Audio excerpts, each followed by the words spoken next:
¿Quién ha leído a Kafka que le impresione? A ver, alguien al que le impresione, sí. La metamorfosis. No, digo, un detalle que le impresione. Por ejemplo, recuerdo cuando el protagonista iba allá. En la metamorfosis, ese libro lo empecé a leer en la secundaria, no, en la primaria, pero en ese entonces pensaba yo que literalmente el protagonista se convertía en escarabajo, en insecto. Tuvieron que pasar muchos años y es lo que me impresionó para que me diera cuenta, creo que va por ahí la cosa, que es una metáfora, que esta persona se sentía insecto, se sentía gusano, pues lo que fuera. Eso es para mí impresionante. Es una cuestión emocional. Es lo bueno que el autor en la literatura moderna deja el final siempre a juicio del lector, no le cierra el círculo, no lo deja, le da opciones. Y sí, pues metafóricamente, ¿cuántos de nosotros nos convertimos en escarabajos de ocho patas y palpos y élitros? En fin, entonces, ¿quién más?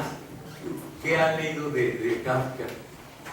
Bueno, el impacto que tiene histórico en el momento que está escribiendo la novela. No. Pero de algún pasaje de X novela que le guste recordar. Híjole, así con precisión no tengo. Recuerda, por ejemplo, a José K. Proceso. En el proceso. Y del proceso, algún pasaje. Lo que más me impresiona es como enseña la soledad al principio, que dice, seguramente alguien delató a Joseca porque no tenían poder, algo así. No recuerdo detalles. Dos que recuerdo yo.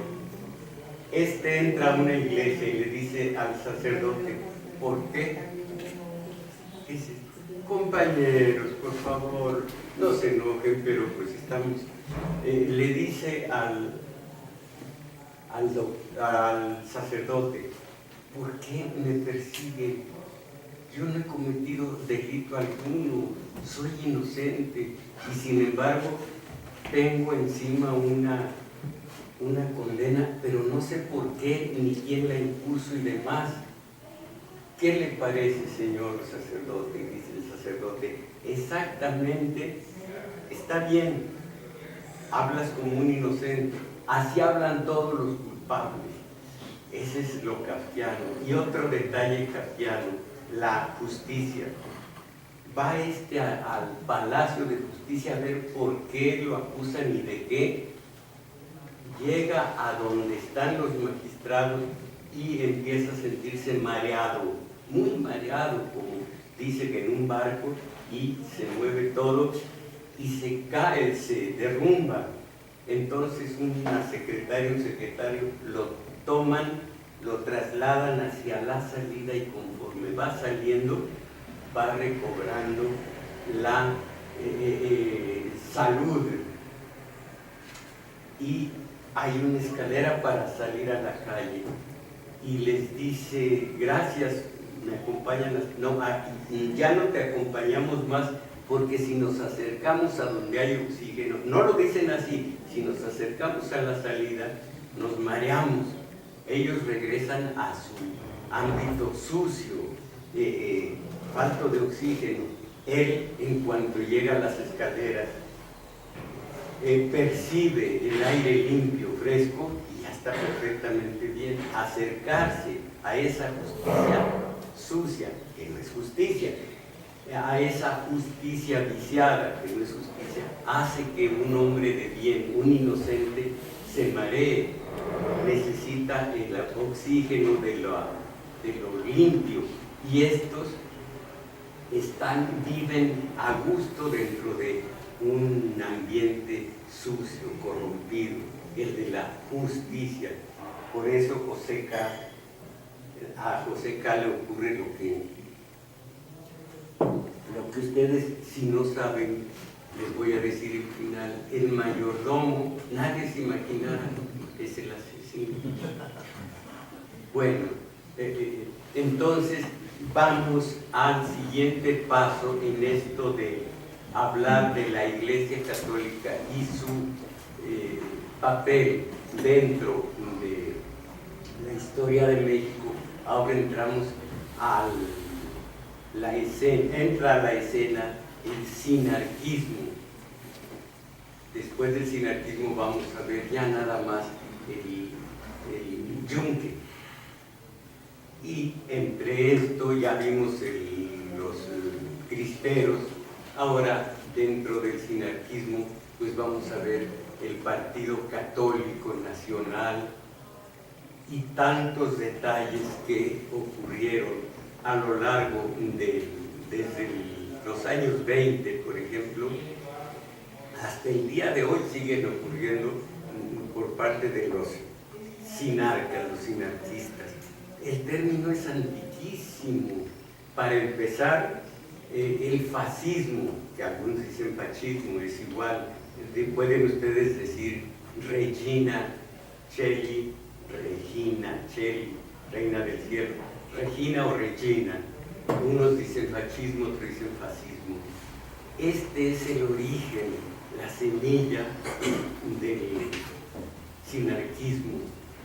Y esa semilla en la parte antigua se nota en los espartanos contra la forma de ser, de vivir, de tener gobierno de los atenienses. El ateniense tenía también muy en cierne, para decirlo como, tenían la democracia defectuosa, no podían votar los esclavos, por supuesto, los extranjeros, que se llamaban los metecos, ni las mujeres, imagínense. Entonces, una democracia que es nada más un referente, pero así vivían, daban preferencia a las artes, al pensamiento, la filosofía, todo lo que ya sabemos que nos legaron estos atenienses de una visión futura tan hermosa, que al haber ellos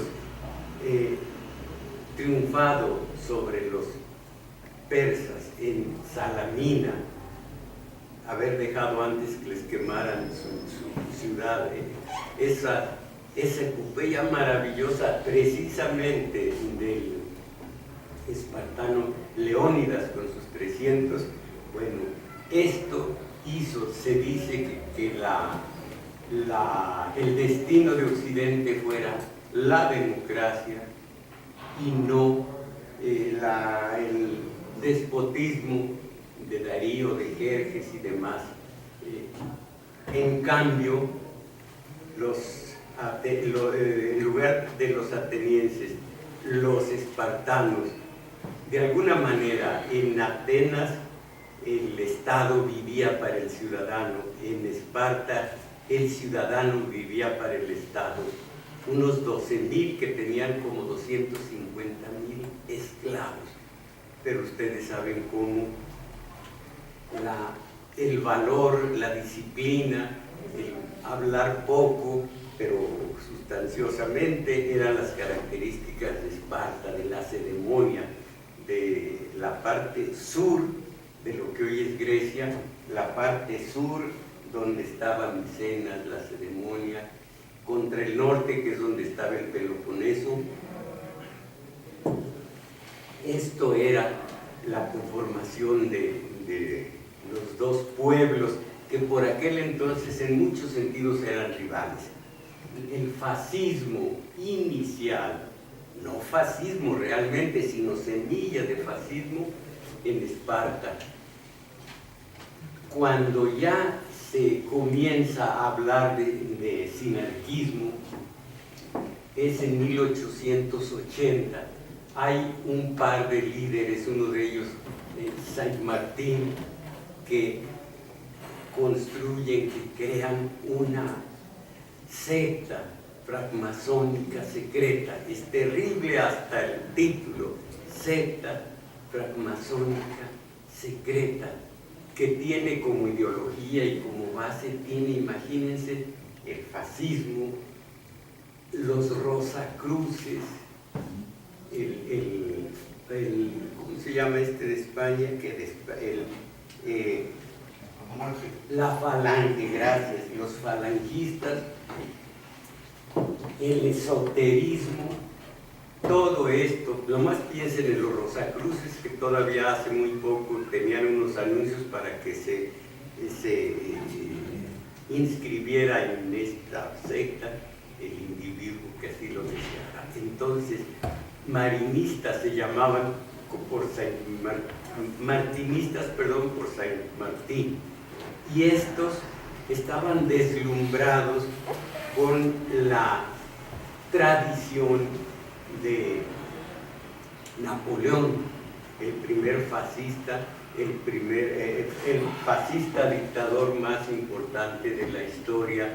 Y estos marinistas estaban en derredor de toda la tradición del fascismo napoleónico, incluyendo los oficiales de Napoleón fueron los que diseminaron estas teorías y estas prácticas que se llamaron, pero ya en el siglo XX, sinarquistas.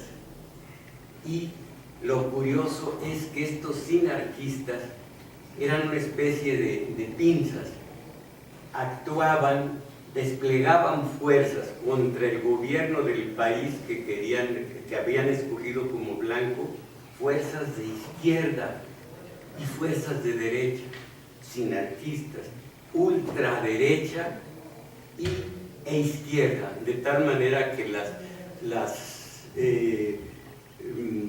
los servicios de inteligencia de Estados Unidos y de Europa les dieron el nombre exacto de sinarquistas nazicomunistas, porque eso eran nazicomunistas. Su práctica era desde la derecha, desde la izquierda, lesionar los gobiernos que habían escogido. Estos sinarquistas comenzaron en Europa con derramarse en gobiernos tan absolutamente claros en el fascismo como Italia, Alemania, España y la Francia de Vichy, el colaboracionista. Allí el fascismo fue el motor, fue la conformación de todo el gobierno, y de allí se fueron derramando hacia México y en general Centro y Sudamérica, y fueron calificados estos sinarquistas desde entonces como los creadores, imagínense, los creadores de toda clase de movimientos terroristas y desestabilizadores. Llegaron a México y aquí su acción fue derivando, pero desde el porfiriato, en acciones que beneficiaban a los campesinos, a los obreros, porque iban por el comunitarismo, iban por la organización de sindicatos, tanto del campo como de la ciudad, porque buscaban lo que se llama doctrina social cristiana. Se estaban basando en la Rerum Novarum tan famosa de León XIII, cuando por primera vez hubo ya en las acciones la doctrina social cristiana, más bien la doctrina social católica. Entonces propugnaba el involucrarse con las necesidades de la población y hacer una obra congruente con ello, lo que más tarde ese horror de Juan Pablo II iba a satanizar a la teología de la liberación. Entonces esto hicieron en un principio desde el porfiriato los que eran sinarquistas, pero todavía no se llamaban así, les fueron poniendo este nombre entre los años 20 y el 45, cuando termina la guerra, sinarquistas. En el 48 hicieron un escándalo horroroso al encapuchar la estatua de Benito Juárez y se significaron ya por acciones reprobables y reprobadas por la sociedad. Antes habían creado el Partido Católico, pues ¿qué me dieron en el café? Partido Católico Nacional, que duró de 1911 al 13, que postuló a Madero y que Madero vio con simpatía. Duró 2 años, llegó hasta 1913 y Huerta lo destruyó y metió a la cárcel a un líder cuyo nombre no recordaba yo. Se llama Gabriel Fernández de Somellera, porque siempre se me atravesaba Joaquín Pardavé con aquello de Somellera. Lo metió a la cárcel, era el líder principal, y destruyó a los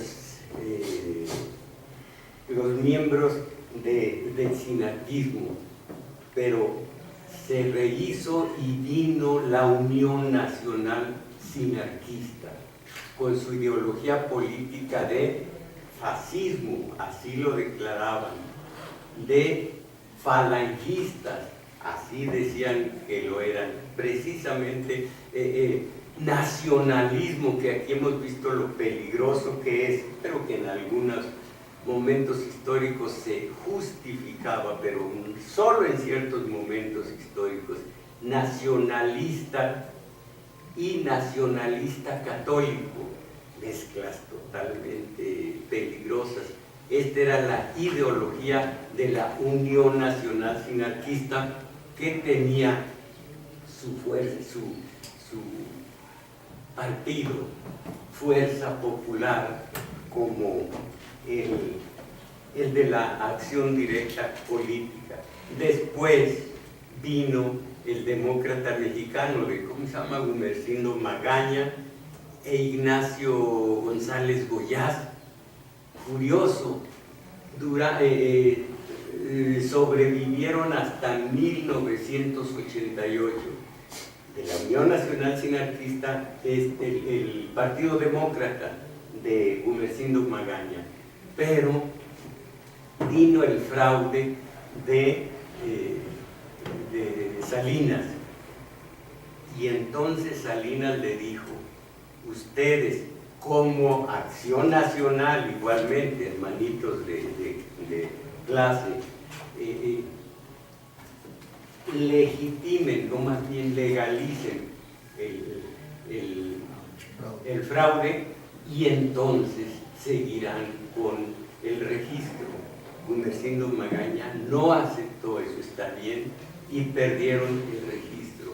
Antes había sido la Unión Nacional Sinarquista una protagonista cuando el fraude 1929 que sufrió José Vasconcelos, el limpio, el bueno, el del principio, después se volvió católico, el fraude aquel que llevó al Nopalito a la presidencia, y entonces allí fue protagonista principal el sinarquismo. Gracias. También dio entrada,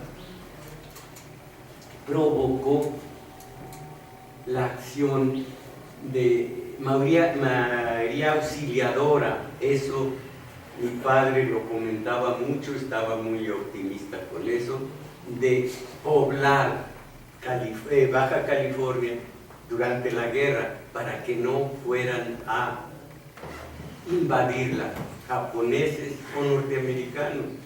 Durante la guerra así lo protegieron Baja California, protegieron entre comillas.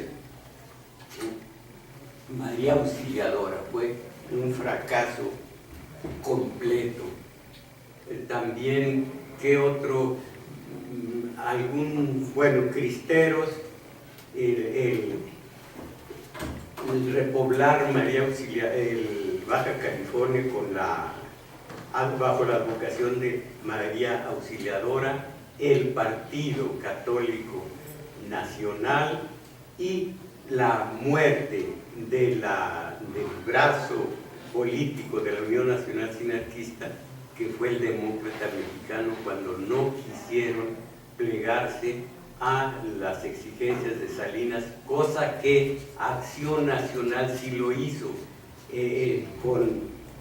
imagínense, Fernández de Ceballos y Luis H. Álvarez, el cual dijo: Salinas se ha legitimado con sus acciones. El clero católico fue parte también del sinarquismo, pero no todo el clero católico, sino el integrista católico. Entonces, todos estos eran brazos del sinarquismo.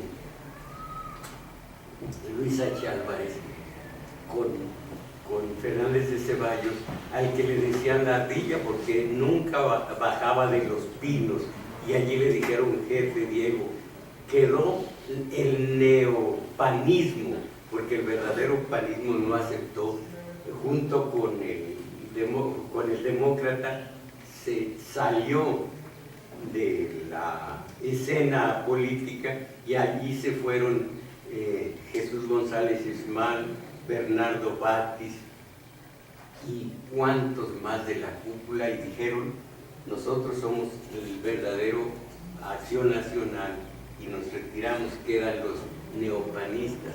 Y dijo Diego Fernández de Ceballos: está bien que se vayan, Acción Nacional es un organismo vivo, y como todo organismo vivo ejecuta algunas prácticas fisiológicas, y esta fue una de ellas, ya me entienden, pero lo dijo así de una manera horrorosa. Por eso tiene que desechar heces, y eran, según él, los Madero, Emilio González Ismal, Leonardo Batis, Bernardo Batis y varios más que no recuerdo. Ellos se salieron foristas y quedaron los pragmáticos utilitaristas. Todo esto dentro de la rama del sinarquismo, los sinarcas no admitieron, no estuvieron de acuerdo con esa forma pragmática de Acción Nacional, que dijeron, y lo dicen los analistas, Acción Nacional fue una excrescencia del sinarquismo. Esto es a grandes rasgos este sinarquismo a la mexicana, que tiene bases de fascismo, falangismo. Cuando los sinarquistas se derramaron de Europa, concretamente de España, trajeron aquí el nazismo español.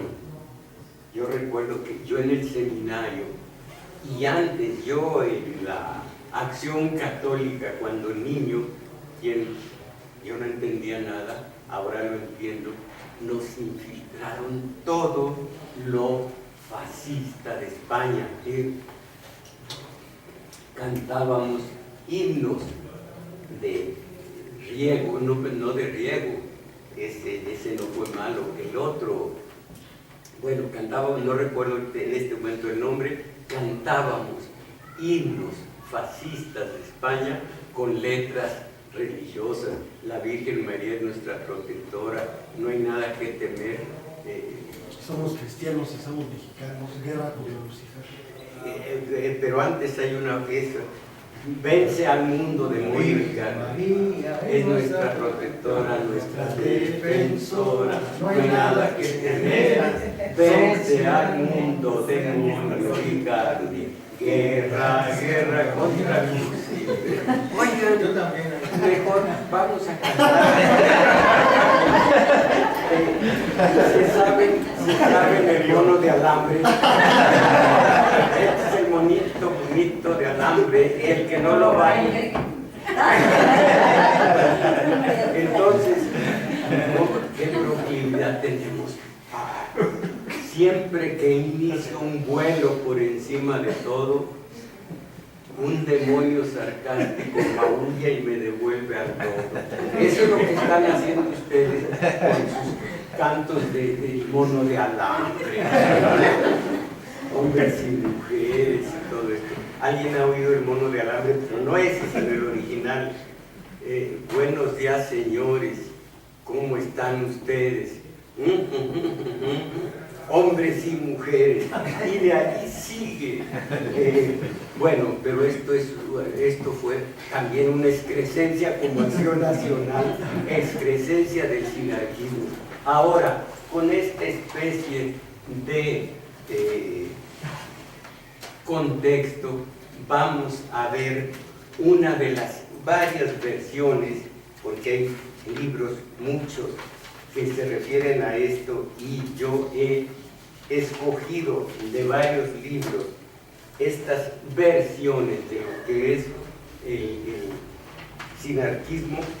Esta es la que mejor me convence, ya habiendo visto sus orígenes, los martinistas, 1880, Rosacruces, falangistas, fascistas o fascistas, todo el horror que deriva de esas denominaciones. El sinarquismo es un movimiento político, social y cultural nacionalista mexicano, fundado el 23 de mayo de 1927 en la ciudad mexicana de, ¿dónde se imagina? León, Guanajuato, que tuvo su auge, no la ciudad, sino el sinarquismo, durante la primera mitad del siglo XX. Su ideología la define la propia Unión Nacional Sinarquista, máxima expresión del sinarquismo.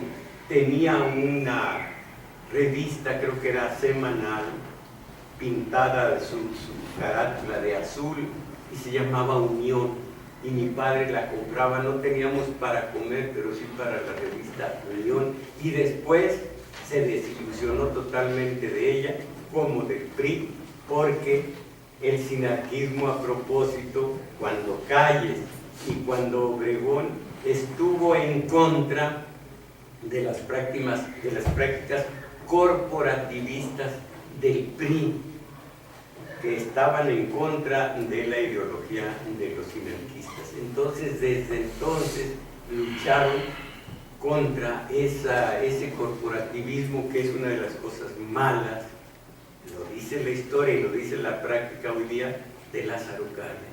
Hacer de todo un conjunto 4 secciones, la CNOP, la CNC, la CTM y el de los militares, el sector de los militares, que después ya está suprimido. Entonces, la Unión Nacional, máxima expresión del sinarquismo mexicano como nacionalista, anticomunista, católica, popular, nacional sindicalista y social cristiana. Todo esto es para mí levemente estrujante. Ese es el sinarquismo. La Unión Nacional Sinarquista fue fundada en mayo del 17 por un grupo de jóvenes activistas nacionalistas y católicos liderados por José Antonio Urquiza, no me dice nada el nombre, quien fue asesinado en abril del 38, y por Juan Ignacio Padilla, quienes, inspirados en los triunfos de los movimientos de tercera posición en Europa, y en especial el falangismo español de José Antonio Primo de Rivera, el nombre que se me había escapado, constituyen la Unión Nacional Sinarquista, una organización política de corte nacionalista, católica, anticomunista y nacional sindicalista, cuyo fin, al igual que los demás movimientos nacionalistas de la primera mitad del siglo XX, era defender a México de la amenaza comunista, retírate, que era fuerza, no es fuerza, enemiga el corazón de Dios. Ah, vale, enemiga. No, cristianismo sí, comunismo no, en la época de Díaz Ordaz. Era defender a México de la amenaza comunista y de la democracia liberal. Esto todavía ocurre hoy día, porque algo bueno del sinarquismo es que está totalmente contra el neoliberalismo, como antes estuvo contra la democracia liberal. Esto es muy importante, nos dicen la democracia, pero no aclaran que se trata de la democracia liberal, liberal en cuanto a ideología, porque liberal es la ideología de la burguesía, es democracia burguesa, y lo increíble es que esta democracia burguesa, esta democracia liberal, encuadra a unos cuantos, y esos cuantos hablan de democracia. Es un grupo, demócratas de grupo nada más, como el Estado es un grupo, y todas las masas soportan esto con una absoluta ignorancia de lo que es Estado, un grupo nada más. Democracia liberal, un grupo. ¿En dónde está la verdadera democracia? Como les digo, que tiene su rama principal en la social. Y aquí, ¿cómo puede haber una democracia social? Pues con este índice de pobreza, en donde casi el 45% son pobres, de ellos 20% en la indigencia, donde se advierte allí una democracia sin adjetivos, como lo quiere este intelectual de la de derecha, Enrique Krause. Entonces, el régimen, en 1946, ese movimiento, Unión Nacional Sinarquista, crea el partido Fuerza Popular. El régimen censura y reprime al PFP y lo declara ilegal. El sinarquismo cambia entonces de estrategia y se enfoca en construir uniones de colonos, agrupaciones sindicales, organizaciones campesinas, indígenas y juveniles. Y más adelante me topo con esto, para mí increíble, que buscan la autogestión, la organización autogestionaria, que es lo que queremos nosotros, pero no involucramos religión ni mucho menos. Voy a estudiar qué es la autogestión de los sinarquistas. El sinarquismo revivió con movimientos políticos en la década de 1970, ya cerca de aquí de nosotros, a través del Partido Demócrata Mexicano, cuyo candidato fue Ignacio González Goyaz, quien obtuvo el 1.8% de los votos en la elección presidencial de 1982. En 1988, Gumersindo Magaña Negrete obtuvo una proporción similar, pero entonces el partido se dividió y en 1992 perdió su registro como partido político. Fue disuelto en 1996. Aquí tienen dos versiones. En esta dice se disolvió, se bifurcó y se disolvió. En la otra versión no quiso encuadrarse a legalizar, legitimar el triunfo de Salinas, y por lo mismo dijo Salinas, seguirán con su registro o lo perderán, es cosa de ustedes. Y Gumersindo Magaña dijo, no vamos a entrar en esta dinámica, y perdieron el registro. Aquí ya no lo dice igual, pero es que son diversas versiones. Entonces, en 1996, el Partido Demócrata Mexicano, brazo electoral del sinarquismo, perdió su registro, se dividió y con ello una crisis que llevó a la aparición de dos vertientes, aquí falta un verbo, la electoral, que funda el PAS, Partido Alianza Social, que postula a Cuauhtémoc Cárdenas Solórzano en el año 2000 a la presidencia de la República. Al perder su registro, aún en el 2007, quisieron unirse a funcionarios irritados de varios partidos para formar uno nuevo, pero no lograron el registro. Esto, imagínense, ya es en el 2007. La otra vertiente, la otra tendencia de perfil social comunitario reconstruye el movimiento nacional sinarquista y le da un enfoque de organización de masas. Esto es acertado si se involucra a las masas en cualquier proyecto. Hay muchas expectativas de triunfo. Cuando se intenta algo a espaldas de las masas, pues no sucede nada positivo. La otra tendencia social y comunitaria reconstruye el movimiento nacional sinarquista y le da un enfoque de organización de masas, gestión de recursos a proyectos productivos de grupos campesinos, indígenas y de barrios populares, organizando con visión autogestionaria cooperativas, empresas comunitarias y programas de desarrollo sustentable. Todo esto es bueno si no se involucra en la ideología política, fascismo, falangismo y demás. Gestión de recursos. Un amplio trabajo de base con sentido de ecología, sustentabilidad y promoción cultural. Cuentan con poco más de 40,000 afiliados. Al final, sin embargo, la mayoría asumió una actitud de franco rechazo a los partidos políticos contemporáneos y su participación política es a través de organismos vecinales, campesinos, ecologistas y culturales. Vínculos con el nazismo en México.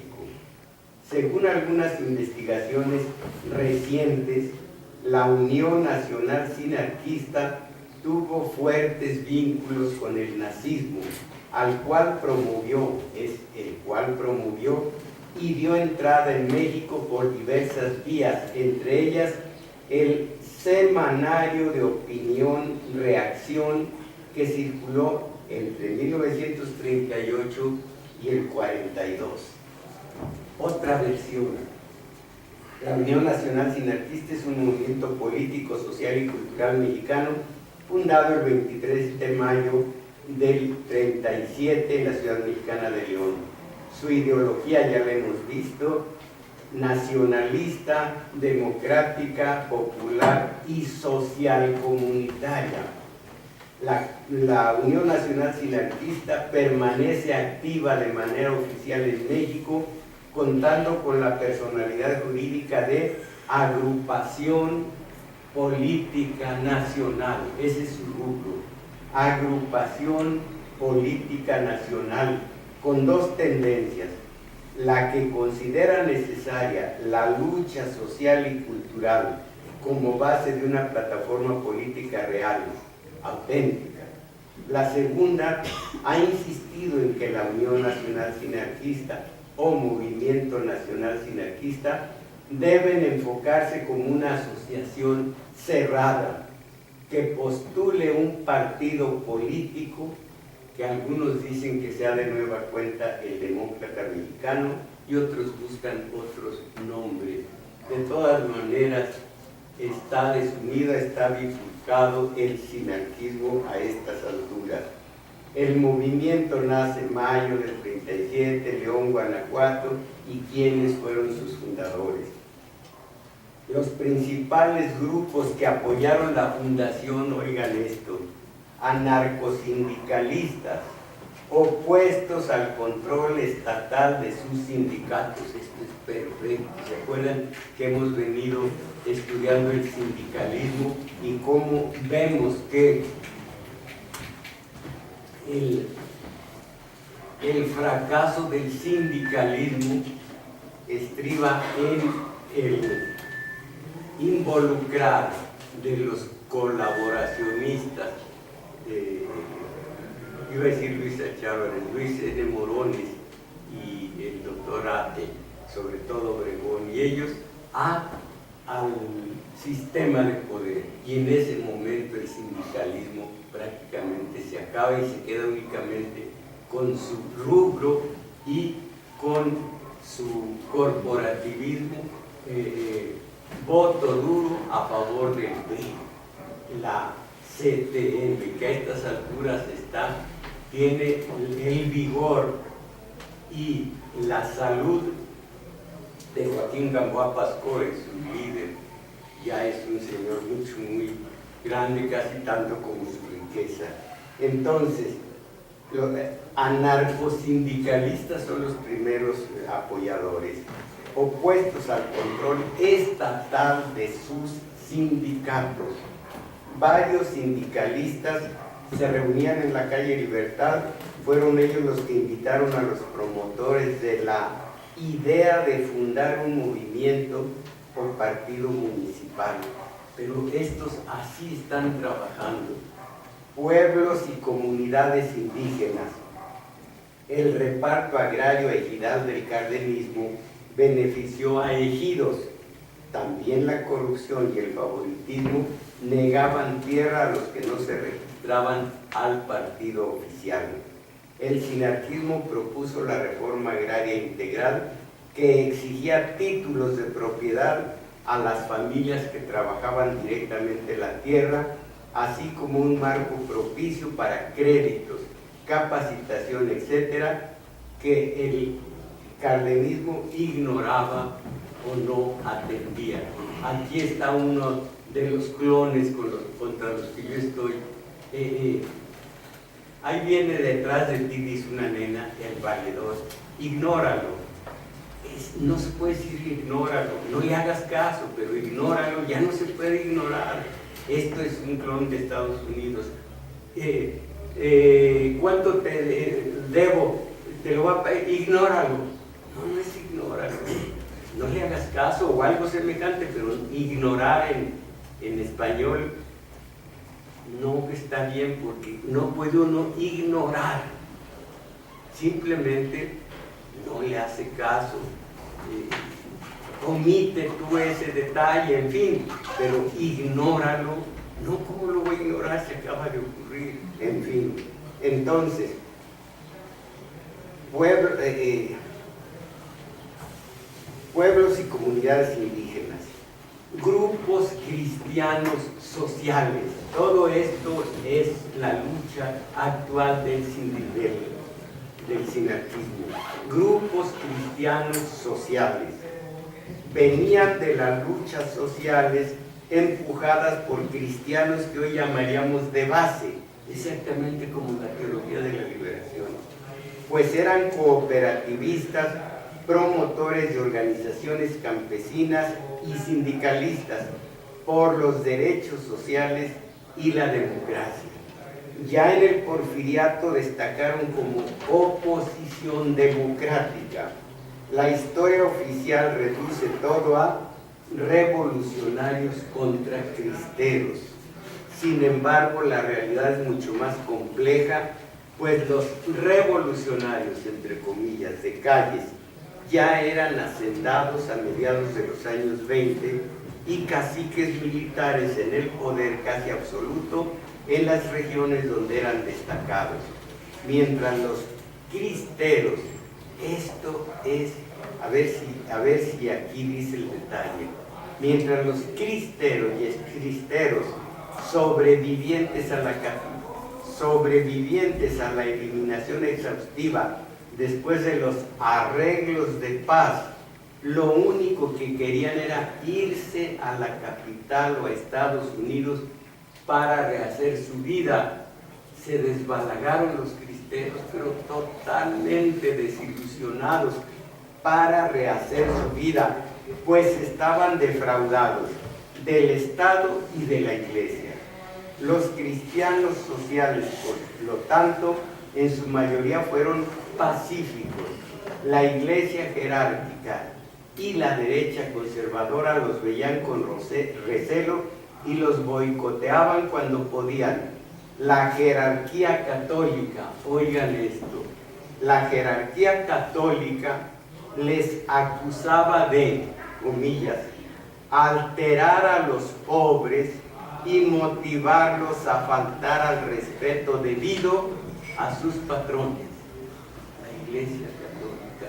No dice aquí el detalle, pero lo sé de memoria. Los cristeros estaban derrotados por partida doble. Las fuerzas, ya no de calles, bueno, de calles, y luego vino Cortesín. Las fuerzas federales los derrotaron en el campo de batalla. Y la alta jerarquía católica los descalificó en cuanto a movimiento y aún llegó a excomulgarlos.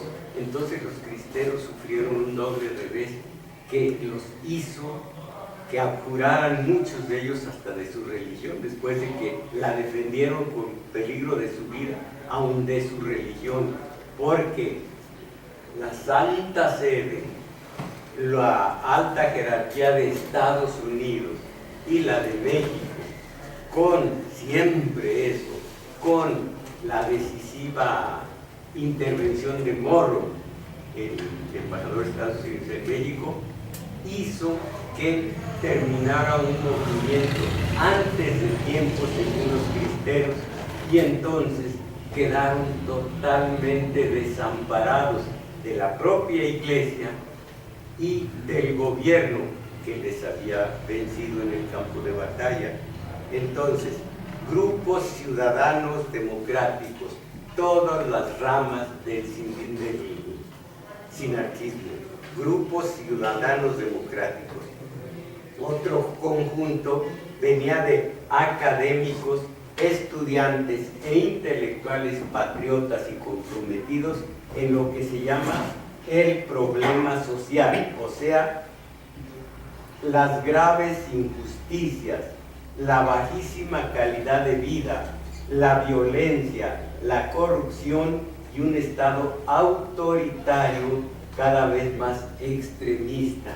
Aquí siento claro lo que es el Estado.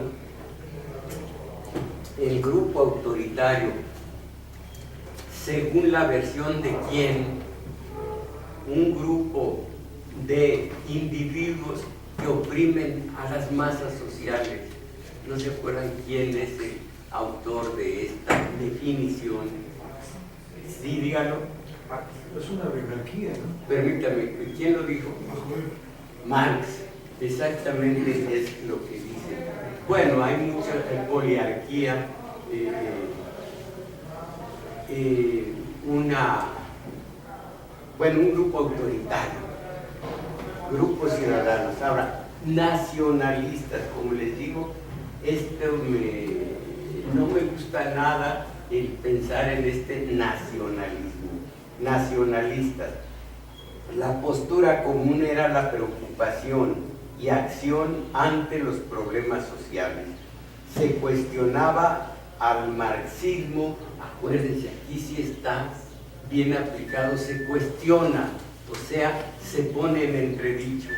No usen ustedes, cuestionado el presidente contestó, si es un horror, otro clon, eso es lo que no admito. Cuestionar es poner en entredicho, y está bien aplicado aquí. Nacionalistas. La postura común era la preocupación y acción de los problemas, ante los problemas sociales. Se cuestionaba al marxismo tal y como se aplicaba en aquel tiempo en la Unión Soviética, concretamente el estalinismo, y se pretendía imponer en otras naciones. que el de la Unión Soviética en otras naciones. Pero la crítica central era al capitalismo, a la democracia liberal que permitía el racismo, la explotación, la miseria y la destrucción de la vida rural en aras del progreso, entre comillas, que años más tarde determinará la agenda ecologista. Esto está muy bien, está bien esta serie de acciones, nada más que muestran muchas ramas del sinarquismo que lo debilitan. Contexto político-social, 1930-39.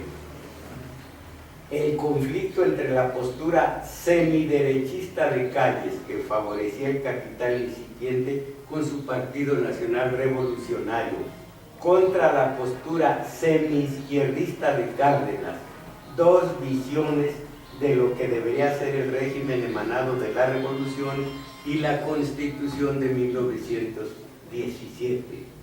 El conflicto aún no resuelto entre Iglesia y Estado, entre el Estado y militares disidentes y el Estado y oposición democrática o disidente al régimen, como fueron los vasconcelistas. Cuando Vasconcelos se manifestó esta oposición sinarquista, porque fue un fraude descomunal, nada más que al igual, miren esto, al igual que los cristeros que se sienten desprotegidos porque les falla, por una parte son vencidos por el gobierno y por otra parte por la propia Iglesia Católica y concretamente por la Santa Sede, así también le hacen el fraude monumental a Vasconcelos, y cuando todos sus seguidores están prestos para luchar en alguna forma para contrarrestar los efectos de este fraude, Vasconcelos se va a Estados Unidos y los deja solos. Esto se ve claramente en un libro de Mauricio Magdaleni, Fondo de Cultura Económica, que se llama Las Palabras Perdidas. Todos los vasconcelistas decían, ¿y ahora qué hacemos? Pues ya se nos fue Vasconcelos. Él quiere justificarse diciendo, salí del país para evitar derramamiento de sangre. Pero no, la historia lo condenó a este condenado Vasconcelos, al que cuando se murió sus detractores decían, bueno, Vasconcelos fue Concelos, ya, se acabó. Entonces, el Estado, voy a repetir, el conflicto aún no resuelto entre Iglesia y Estado, entre el Estado y militares disidentes y el Estado y la oposición democrática o disidente al régimen, como fueron los vasconcelistas.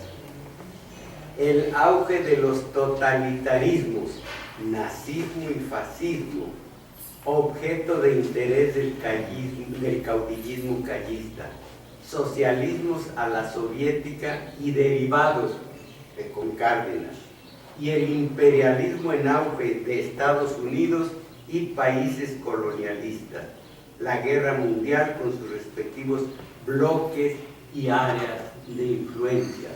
Todo esto hace que el sinarquismo se convierta en protagonista de todas estas circunstancias dificultosas. Lázaro Cárdenas llega al poder en 1936 y genera una serie de reformas sociales combinado con una, así dice combinado, con una astuta construcción de un Estado corporativista y presidencialista. Es cierto, Estado corporativista, acuérdense, 4 corporaciones. Quitamos ahora la política, la militarista, y están las otras 3. Un Estado corporativista y presidencialista. Esto no es culpa de Cárdenas, sino de más bien del tiempo, ni siquiera de Carranza. En el 17 se forjó una Carta Magna presidencialista, en donde se llegó a decir no se mueve la hoja del árbol sin la voluntad presidencial. Después México empezó a oír campanas de basura y esto significaba que después el presidencialismo comenzó a resquebrajarse como un monolito cuando Fox, que dijo el presidente propone y el Senado y el Congreso dispone. Entonces de allí y luego Calderón pues se volvió de alguna manera a un federalismo, entre comillas, lo digo a propósito, en donde de nueva cuenta cada gobernador es a estas alturas un pequeño virrey. Ya el centralismo que propicia la Carta Magna se resquebrajó, y antes, ¿quién iba a enfrentarse al centro? Y el primero que lo hizo, de esto no hace mucho, el primero que lo hizo, ¿qué gobernador dijo? A mí, ¿qué gobernador? ¿Alguien se acuerda?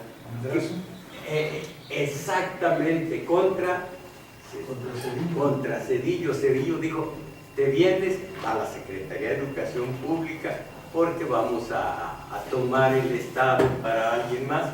Y dijo,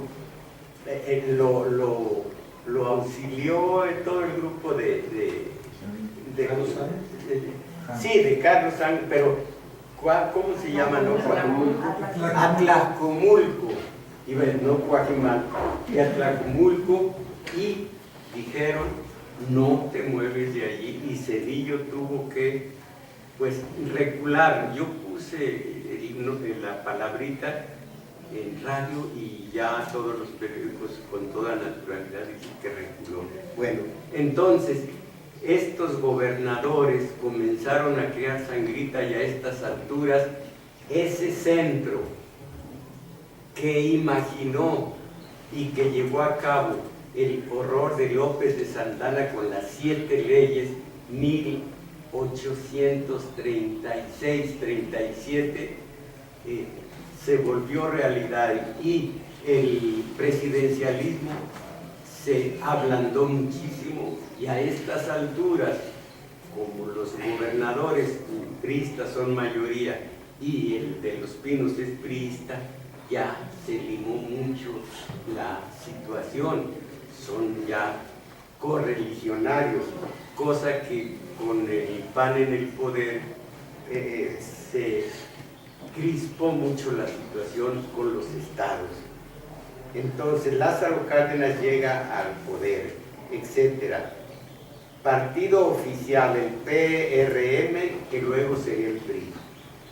El MNS nunca se opuso a las reformas sociales del presidente Cárdenas: reforma agraria, seguro social, educación universal, reparto de utilidades, derechos laborales, etc. Al contrario, se impuso el sinarquismo.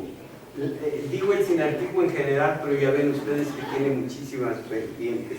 Al contrario, se impuso la exigencia de reforma agraria integral, seguro social efectivo, no solo a los sindicalizados en la CTM y organizaciones oficiales, libertad sindical, respeto al derecho de huelga.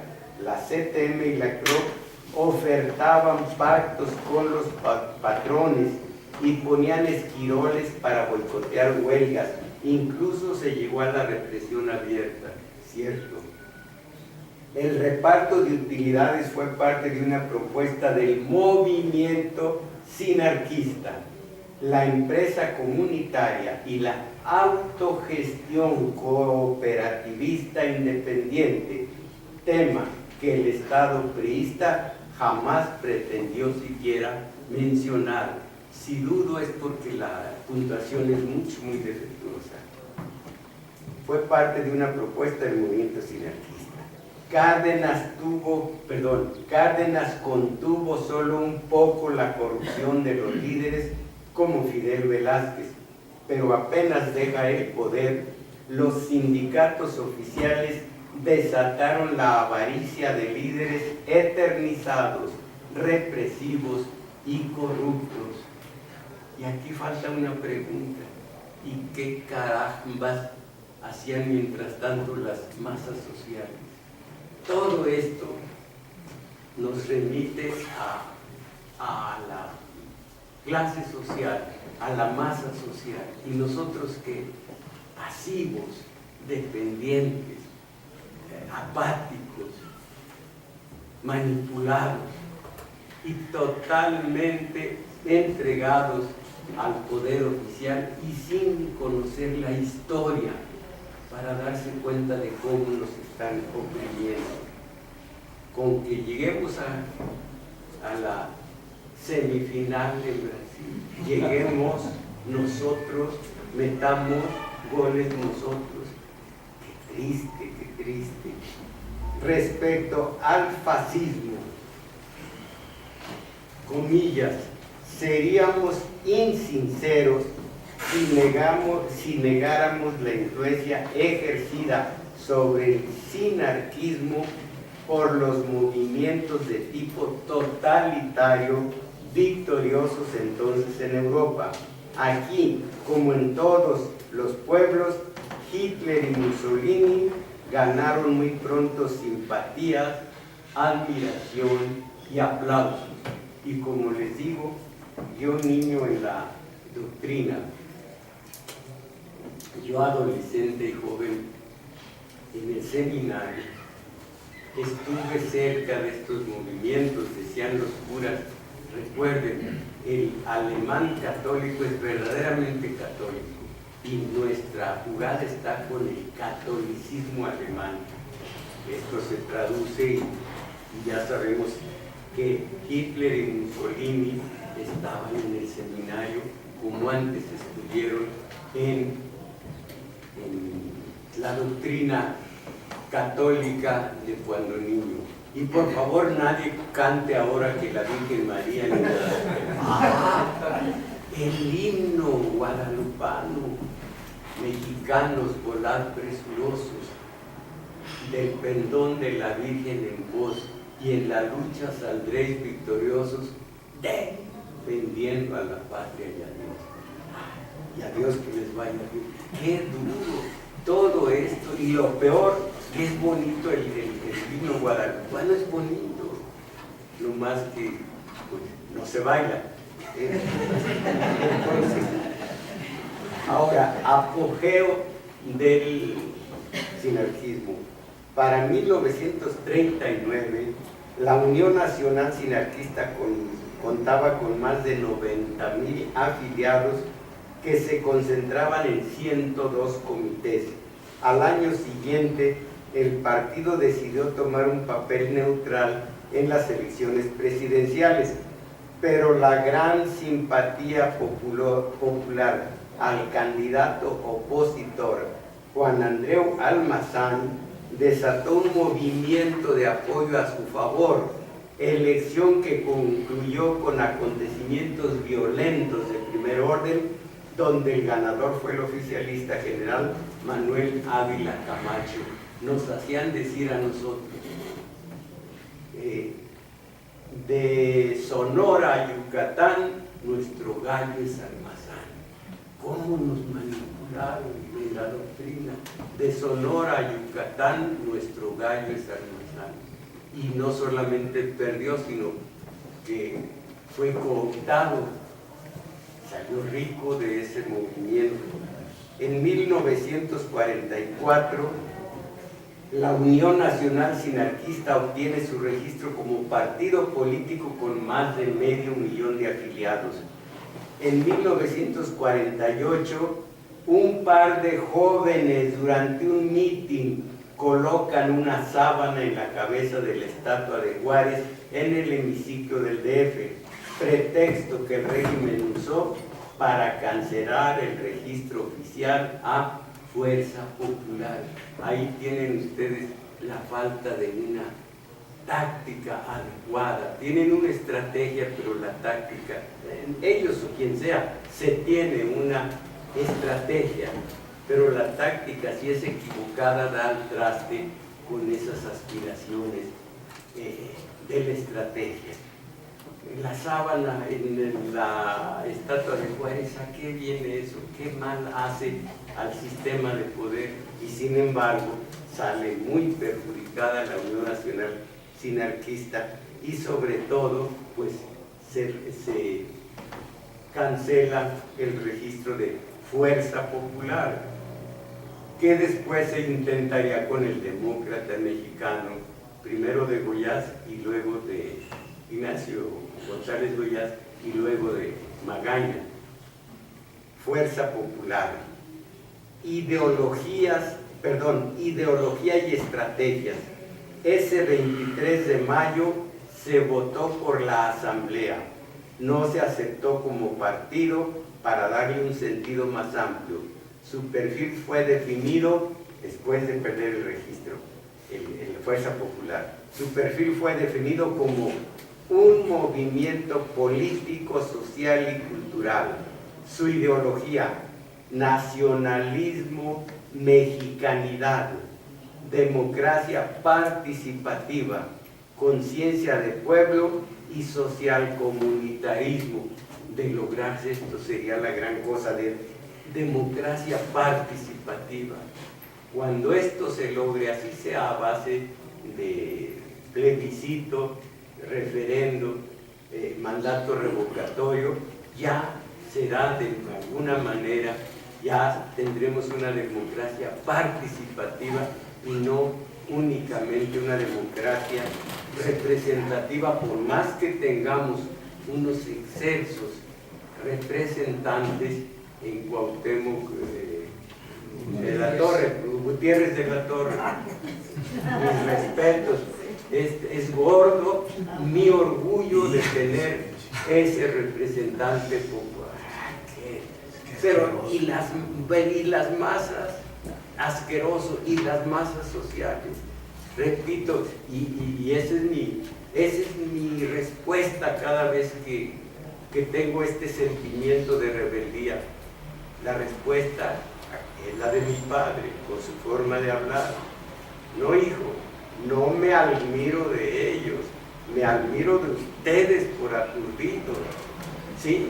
Pues todo esto, democracia, todo esto, 39 constitucional, por más que 41 y 40, en ese orden, 41 y 40, parece que nos anulan esa soberanía popular porque la hacen representativa y la hacen que los partidos son elementos de beneficio social.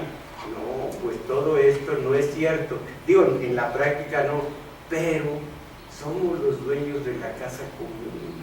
Y además la fuerza estaría, si quisiéramos, con nosotros, y no estoy pensando para nada en armas de fuego. Entonces, miren qué interesante su ideología. Nacionalismo, mexicanidad, mucho cuidado porque esto va al fascismo directamente. Democracia participativa, esto es perfecto. Conciencia de pueblo y social comunitarismo, esto es positivo, fuera del nacionalismo, mexicanidad. Del 37 al 46, en los primeros años hubo cierta ambigüedad, pero al constituirse el Partido Fuerza Popular, se asentó una plataforma basada, dudo, me detengo porque es punto, pero debe ser coma,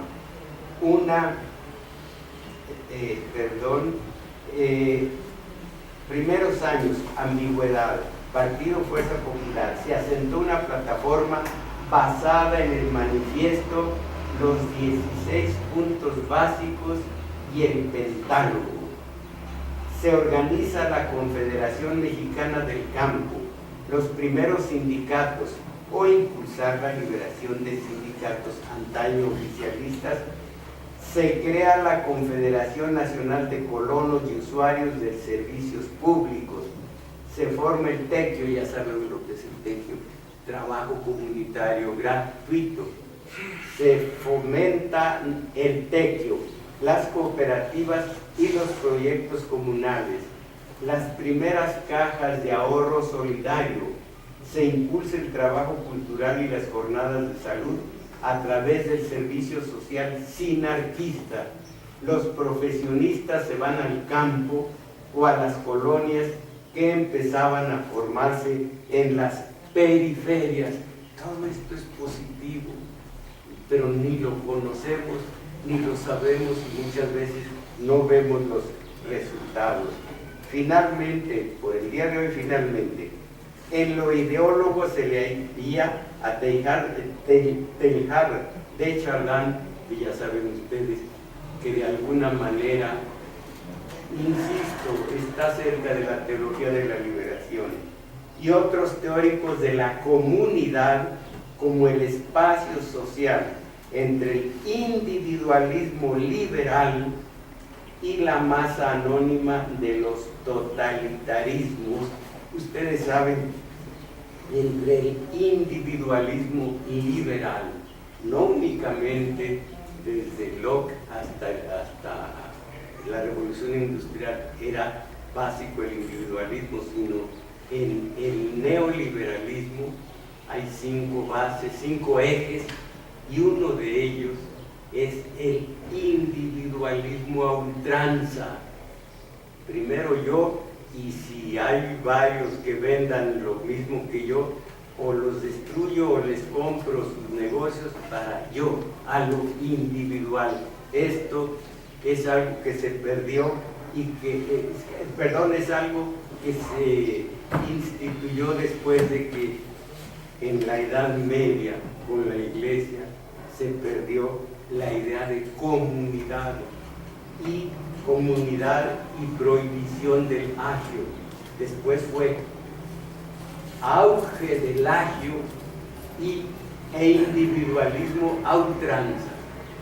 Primero uno, individual, ya nada colectivo. Entonces, esto es importante.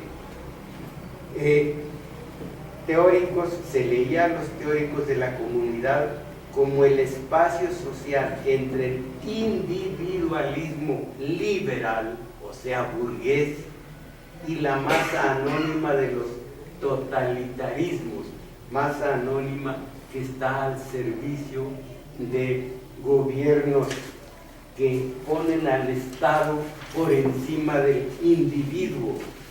Y esto, si leemos a Mussolini, la doctrina de Mussolini, es tremendo. Primero, el Estado por encima de todo, el Estado y el sacrificio del individuo en aras de la colectividad. Mussolini, como el propio Hitler, y luego Franco. Eso mismo, en muchos sentidos, ocurrió en México cuando se derramaron estos nazis españoles en México y luego en el resto de Iberoamérica. Vamos a complementar, a terminar con el sinarquismo y comenzar con su derivación lógica el día de hoy. Hoy, en León, el León de Vox con el Yunque, y después ya habremos terminado este paralelismo, este compinchaje nefasto entre Estado e Iglesia, que a veces van de la mano y como casados a veces no se pueden ver ni en pintura. Como cuando ocurrió el conflicto de calles que dio origen a los cristeros. Todo esto lo veremos ya en la próxima ocasión, quizá 1 o 2 veces, porque no es muy fácil, no es muy rápido considerar ese yunque que está en servicio prestarle servicio y que ha dado a tantos políticos, sobre todo mientras el PAN estuvo en el poder. Mientras tanto, pues si a ustedes les parece, nos vamos a comer. Y gracias. Después, si hay... ¿Qué relación tiene el sinarquismo con el trotskismo? En virtud de que los comunistas atacaban a ambos como enemigos naturales, incluso un tal Chávez Morado, Sí, pintor. Exactamente, y caricaturista también, en una revista que después fue órgano informativo del Partido Comunista Mexicano. Recuerdo que vi una caricatura en donde él dibuja un avión en el que cada una de las alas, una dice sinarquismo y la otra trotskismo. ¿Hay alguna relación del trotskismo con el sinarquismo? ¿Por qué los comunistas de esa época atacaban tanto al trotskismo? El trotskismo era enemigo, para empezar, de Stalin, y por lo mismo estaba a un lado, estaba proscrito. Después el trotskismo fue protagonista principal en estos movimientos del 68 y demás. Algo ya para... Sí. Eso nada más no veo gráficamente la vinculación de la Iglesia Católica de la Cúpula con el sinarquismo. Pero desde que no se llamaba sinarquismo, ha estado la cúpula de la Iglesia con ellos, porque son los integristas. La Iglesia Católica tiene dos ramas, una de ellas fue muy comentada, Lefebvre, ¿se acuerdan? Era integrista, y los integristas son los que están cerca del sinarquismo, los que propugnan la vuelta a los orígenes. Ellos están en contra de una iglesia católica moderna que hace que los sacerdotes den cara al pueblo y canten esas melodías un poquito Popular. mundanas. Entonces, el integrismo en la Iglesia Católica estuvo y está con los sinarquistas, no los modernos dentro de la Iglesia, integristas. Sí. Respecto al libro de La huida de Vasconcelos. ¿La qué? La huida de Vasconcelos, Sí. de Fondo de Cultura. ¿Cuál es el título? Las palabras perdidas, y el autor es Mauricio Magdaleno. Gracias. Bueno, vamos, pues muchas gracias.